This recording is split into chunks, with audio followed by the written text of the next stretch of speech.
بسم اللہ الرحمن الرحیم السلام علیکم ورحمۃ اللہ وبرکاتہ نحمدہ ونصلی علی رسولہ الکریم اما بعد۔ انسانی زندگی پر نیکیوں کے اثرات۔ اللہ ذوالجلال نے نیکی کا ایک نمونہ قرآن میں پیش کیا ہے، اور میرے اور آپ کے لیے اتنی تسلی کا یہ قصہ ہے، کاش ان 3 آیتوں کو کوئی اکیلا بیٹھ کے پڑھے۔ اللہ ذوالجلال کا ایک نیک انسان، اللہ نے اس کا نام بھی مخفی رکھا ہے۔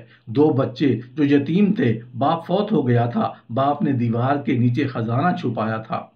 جب باپ فوت ہو گیا، اللہ ذوالجلال اپنے بندے کے مستقبل کی پلاننگ تو خود کرتے ہیں۔ بندے کو آج ہی رونا ہے، روتا ہی رہتا ہے، پتہ نہیں کیا بنے گا میرے بچوں کا۔ ارے کیا بنے گا؟ تجھے بھی تیرے رب نے پالا ہے، تیرے بچوں کا بھی ذمہ دار تو وہی ہے۔ کیا بنے گا؟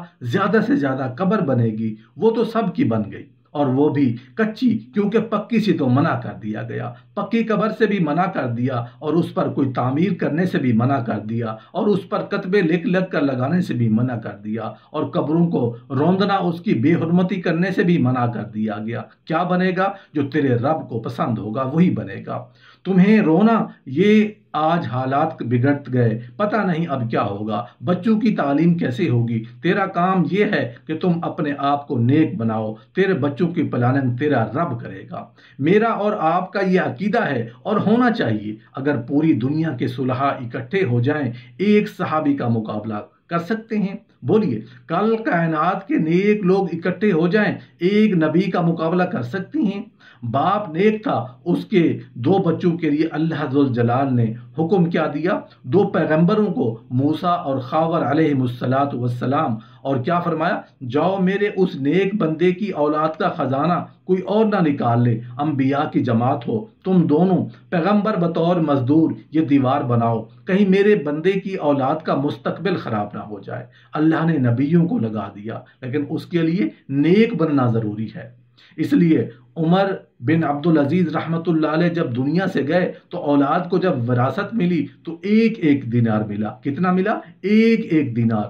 اور جو ان سے پہلے سلیمان تھے، عبد الملک، ان کی اولاد کو ہر ایک کو 1 لاکھ دینار ملا۔ کوئی اگر چیک کرے تو 1 دینار اور 1 لاکھ دینار کا کوئی موازنہ ہے؟ لیکن تاریخ کیا بتاتی ہے؟ جس کو لاکھ دینار ملا، نیکی نہیں تھی، بازاروں میں کشکول گدائی لے کے پھر رہے تھے۔ اور عمر بن عبدالعزیز کے بیٹے، جن کو 1 دینار وراثت میں ملا، وہ اللہ ذوالجلال کی راہ میں 100 گھوڑے فی سبیل اللہ پیش کرتے نظر آئے۔ اس لیے عبداللہ ابن عباس رضی اللہ تعالی عنہ فرماتے کہ نیکی کے اثرات اللہ دنیا میں ہی دکھا دیتے ہیں۔ نیکی انسان کے چہرے پہ روشنی، چمک، مسکراہٹ، خوشی، رونق، یہ اس کی نیکی کی وجہ سے ہے۔ اس کے پاس کچھ ہو یا نہ ہو، مسکراتا چہرہ ہے، بلکہ لوگوں کے اندر مسکراہٹیں بکھیرتا پھرتا ہے۔ نیکی ہے، اس کو پریشانی کوئی نہیں ہے۔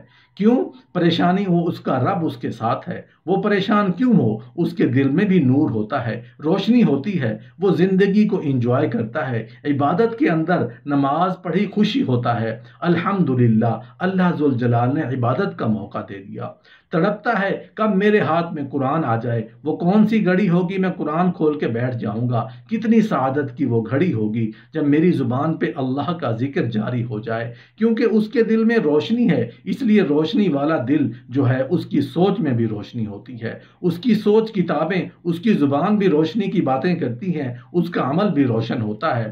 اللہ ذوالجلال اس کے رزق میں بھی فراوانی کر دیتے ہیں، تھوڑا ہونے کے باوجود مطمئن۔ اور یہاں شریعت کا ایک راز سمجھیے، امیر انسان مال سے نہیں ہوتا، امیر دل سے ہوتا ہے۔ انسان مالدار دل سے بنتا ہے، مال سے نہیں بنتا۔ کتنے لوگوں کے پاس مال ہوتا ہے، وہ اپنے اوپر بھی خرچ نہیں کرتے۔ یہ زندگی نہیں، شرمندگی ہے۔ لاکھوں کروڑوں چھوڑ کے دنیا میں چلے گئے، نہ اپنے اوپر خرچ کیا، نہ دین پہ خرچ کیا، نہ ضرورت مند پہ خرچ کیا، اور نتیجہ کیا نکلا؟ نہ اپنے ہی کام آیا، نہ کسی اور کے کام آیا۔ کاش کوئی مال کی 2 مصیبتیں سمجھ لے تو کبھی محبت نہ رکھے۔ پہلی مصیبت، جتنا بھی امیر بن جائے، 1 ریال بھی ساتھ لے کے جانے کے لیے کوئی موقع نہیں دیتا۔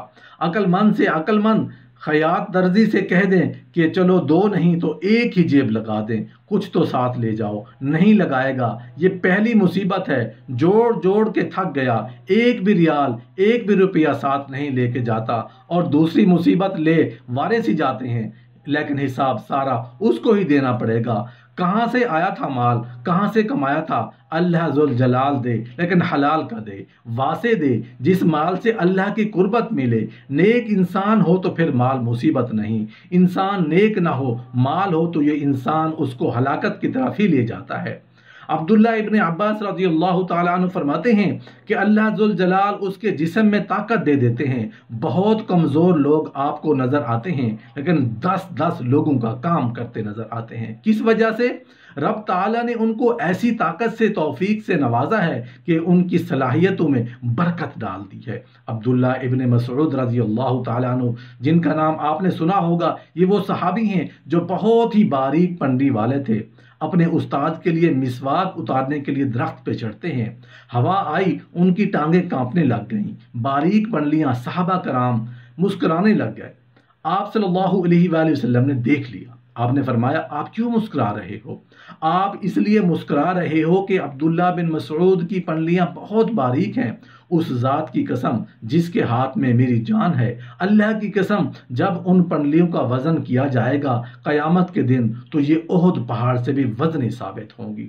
حضرت عبادہ بن صامت رضی اللہ عنہ سے روایت کی ہے، فرماتے ہیں جب تم میں سے کوئی رات کو عبادت کے لیے اٹھے تو زور سے قرآن کریم کی تلاوت کرے، کیونکہ زور سے تلاوت کر کے شیطان لعینوں اور بدکار جنوں کو دور بھگاتا ہے، اور جو فرشتے آسمان کی فضاؤں میں آ جا رہے ہوتے ہیں وہ جو اپنے مقاموں پہ رہتے ہیں اس کی تلاوت سنتے ہیں اور اس کے ساتھ نماز پڑھتے ہیں، اور جب یہ رات گزرتی ہے تو وہ آنے والی رات کو ہدایت کرتے ہیں۔ حضرت ابن عباس رضی اللہ تعالیٰ عنہ فرماتے ہیں کہ رسول اللہ صلی اللہ علیہ وآلہ وسلم نے فرمایا جب اللہ تعالیٰ نے جنت عدن پیدا فرمائی تو اس میں ایسی ایسی نعمتیں تیار کر دی جو کسی آنکھ نے نہ دیکھی اور نہ کسی کان نے سنی اور نہ ہی کسی بشر کے دل میں ان کا تصور پیدا ہوا۔ اللہ نے جنت عدن کو قوت گویائی بخشی تو اس نے 3 مرتبہ یہ جملہ دہرایا، اہل ایمان کامیاب ہو گئے۔ پھر کہا ہر بخیل اور ریاکار پر حرام ہوں۔ محترم ناظرین، کوئی انسان کاروبار کر کے اور اس میں ہمیشہ نقصان ہی ہو تو مزید اس کاروبار کو چلانا بے وقوفی ہوگی۔